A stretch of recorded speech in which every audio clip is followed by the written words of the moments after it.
السلام عليكم، كي دايرين؟ لاباس عليكم؟ كنتمنى انكم تكونوا بخير وعلى خير. اليوم ان شاء الله بغيت نشارك معكم ملفي اول تجربه ليا اللي فريمون والله جات غزاله غزاله غزاله وجات رائعه. كنتمنى انكم تجربوها. نبداو ان شاء الله على بركه الله. العجين ديالنا غادي نحتاجو 4 كؤوس ديال العنبه من الدقيق، الماء باش نجمعوا العجين، قبيصه ديال الملحه، معلقه كبيره ديال السكر سنيده، معلقه كبيره ديال زيت المائده، ومعلقه كبيره ديال الخل. نديروا 4 كؤوس ديال الدقيق يكون شي نوعيه مزيانه.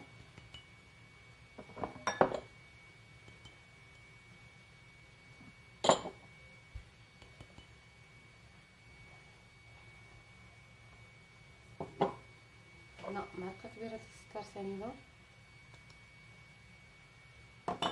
معلقه كبيره ديال زيت المائده،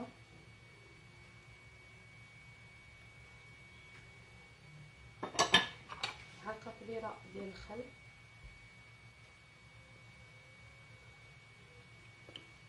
انا كنستعمل الخل في جميع المعجنات، قبيصه ديال الملحه.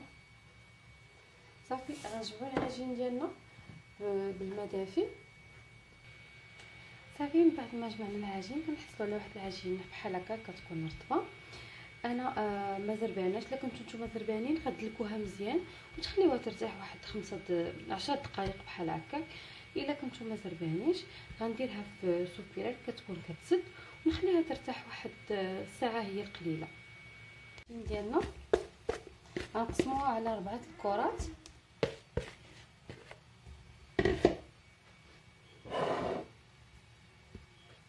صافي من بعد ما قسمنا العجين على 4 غندهنوها بالزيت وغنغطيوهم وغنخليهم واحد 5 دقائق يرتاحوا باش ما يديروش لينا ديك القشيره الفوقانيه. صافي غنخليو واحد 5 دقائق يرتاحوا لينا. ملي ارتاحت العجين غندهنوا البلون دو طرافاي بالزيت وغنسرحوا هاد الكره.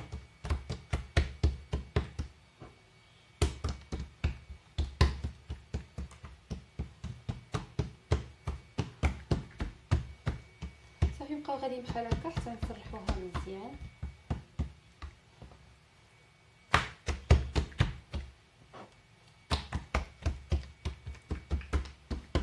نبقاو غاديين بحال هكا حتى نسرحوا العجين ديالنا مزيان.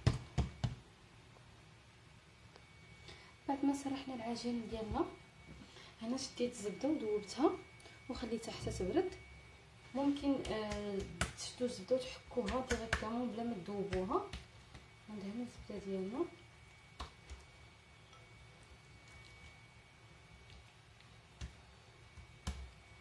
هاد العجين دات ليا واحد 250 غرام ديال الزبده.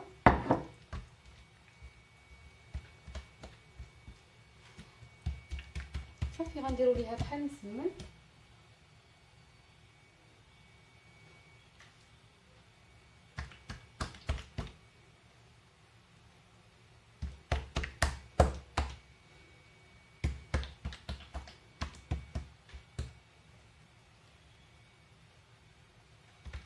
شوفوا نيناها بحال مسمن.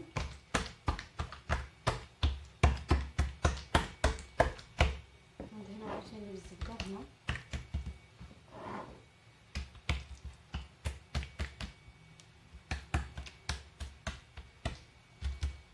نعاود ندهنوها عاوتاني.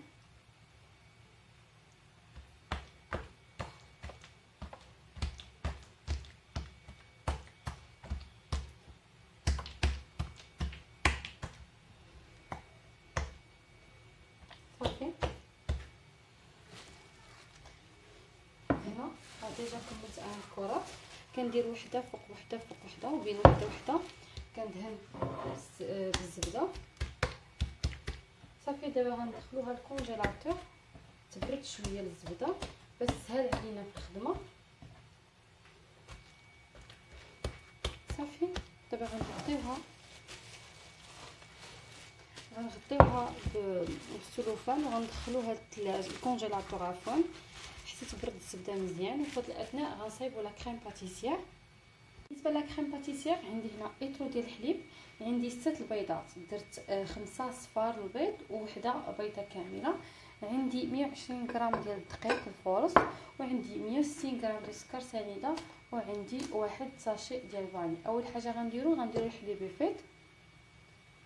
صافي ملي درنا الحليب بيفيط هنا غنديرو دوك 6 البيضات اللي 5 صفار بيض ووحده بيضه كامله.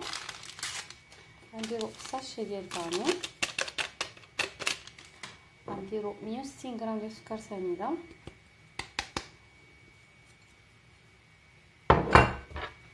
نحط هادشي مزيان.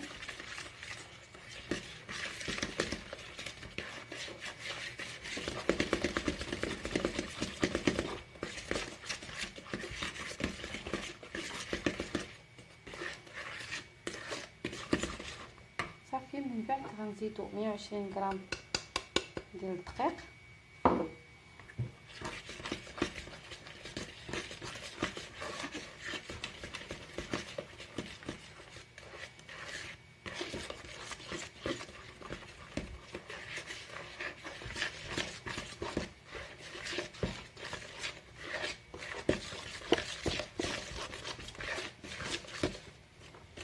غنحركو هادشي مزيان حتى يتجانس كلشي مع بعضياتو.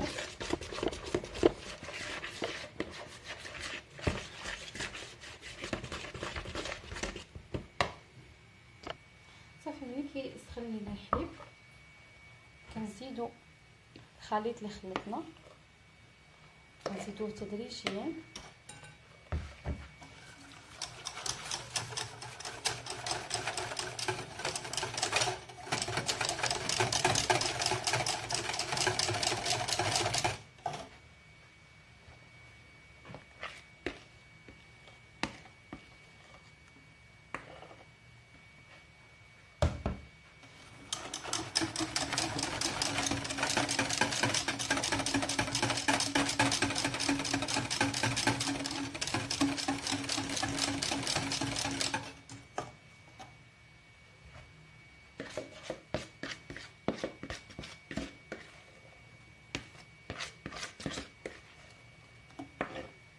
صافي نبقاو غاديين بحال هكا حتى نكملو الخليط ديالنا كامل ونحسو بلا كريم باتيسير بدات كتعقد.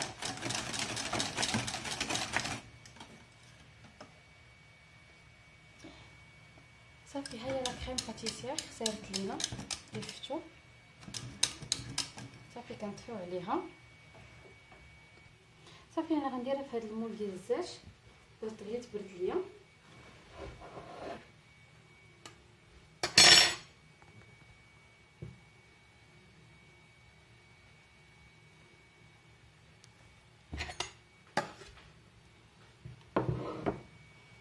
ومن بعد غنديروا فيها السلوفان، والسلوفان خاصو يقيس لا كريم باش ما ديرش لينا ديك القشره من الفوق. صافي غنديروا فوقها بلاستيك، وخاص هذا البلاستيك يقيس لا كريم باش ما ديرش لينا القشره. نخليوها تبرد.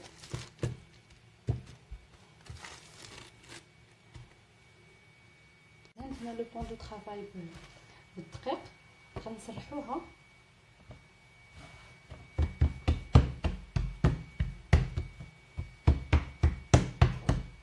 صافي نبقاو غاديين بحال هكا حتى نسرحوها السمك اللي بغينا.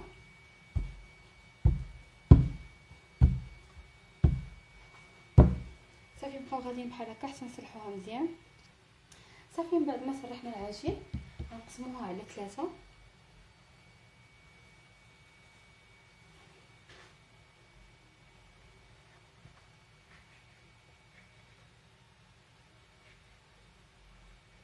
حتى ندير الجبنه ديال البيتزا.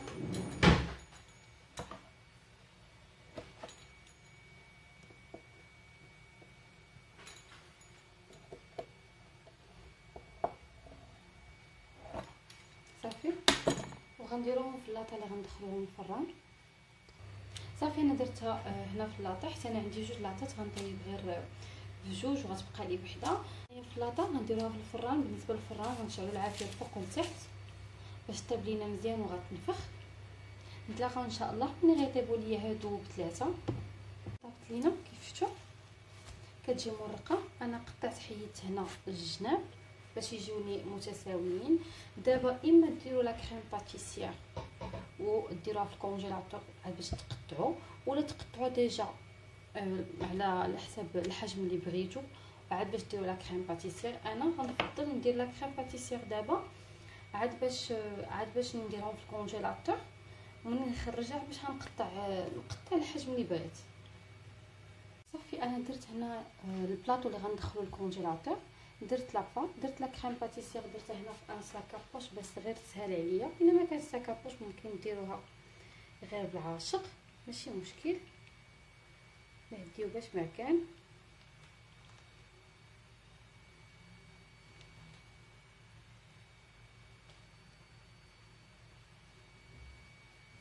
صافي دابا غندير الطبقه الثانيه من لاباط فيتي.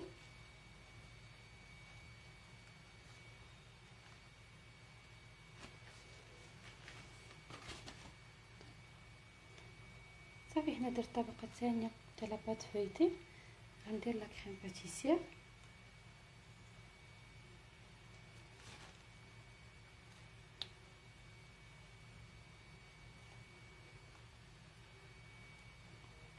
نسيت ما قلت لكمش ملي كنديروا العجين في الفران راه كنضغطوا عليها شويه بلا فورشيت، راه نسيت ما قلتهاش لكم، ولكن غتكونوا شفتوا العجين انها كاع متقبه بلا فورشيت.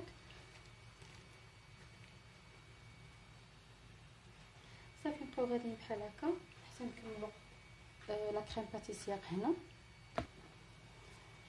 صافي غنديروا الطبقه الاخيره ديال لاباط فيتي ودابا ندوزو نصايبوا البلاصاج ديالنا كيف شفتوا. من بعد راه غنقادو هادشي بيان سور. البلاصاج رويال غنحتاجو 100 غرام ديال السكر كلاصي والبيض البيضه. غنقطر هنايا وشويه عصير حامض غير قطيرات، نحيد العظم تحليل العظم. صافي غنبداو نزيدو بيض البيض ونحركو.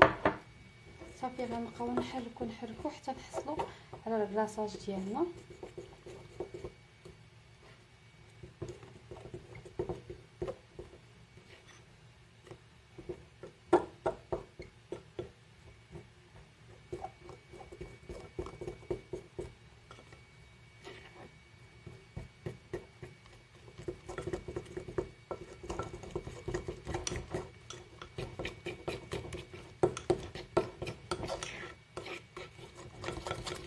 صافي غنبقاو نحركو مزيان حتى ما يبقاوش الحبيبات ديال السكر بلاصي.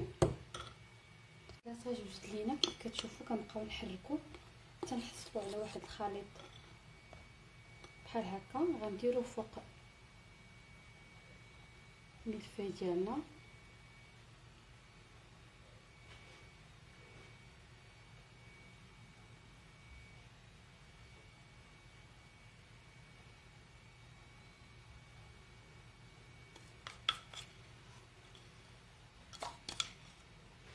صافي غنصلحوه.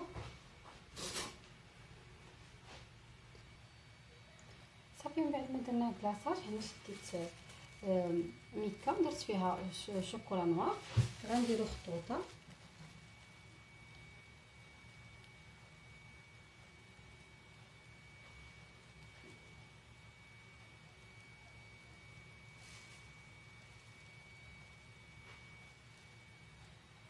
الجناب، راه من بعد غنيطوايو هذاك الجناب كامل.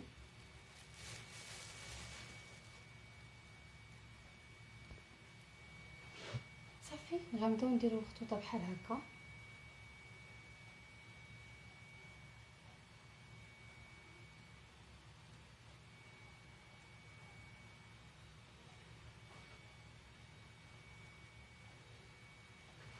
من بعد نديرو الجهه الاخرى.